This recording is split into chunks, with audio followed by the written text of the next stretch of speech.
बे समाव मोनसे गोजोनथाव खौरां फोसावनो सिगांनो आसाम सरकारा आसाम पुलिसाव साख्रि मावनानै जिउ गोमानांनाय नखरनि सुबुंफोरनो सरकारि साख्रि होसिगोन। आसामनि गिबि मन्त्रि हिमन्त बिश्व शर्माया बे बाथ्राखौ मिथिहोदों। थांनाय सानखालि आसाम सरकारा केबिनेटआव सावरायो। बे केबिनेटनि गेजेरजों आसाम सरकारा माखासे गोनांथार मावफुंनो लानाय थांखिफोरखौ दिखांनानै लानाय जायो।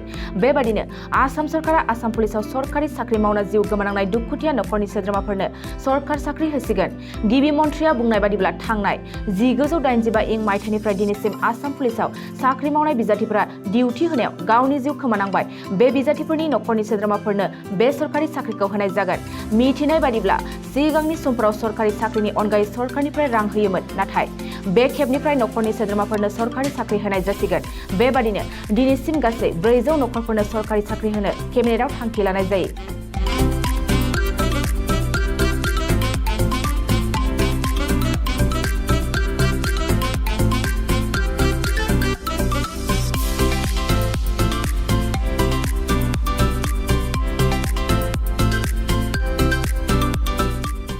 नोंथाङा सानाय सुनाय बेरामनि जेंनायाव गोग्लैदों नामा?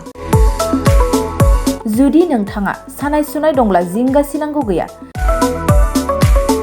चिरां जिल्लानि बेंटल गेट साफागुरियाव दायो एसआइ निउर' थेरापि सेन्टार दंसै। बे थेरापि सेन्टाराव नोंथाङा गोरलैयैनो देहानि सानाय सुनायखौ फाहामथाय लानो हागोन। बे आथिं सानायानो जाग्रोदों, ओमफ्राय जानाया एसे सिगांनिफ्रायनो जाखादों, ओमफ्राय बिदिनो गुबुन गुबुन मुलि जाबाबायदों, ओमफ्राय हामाखै।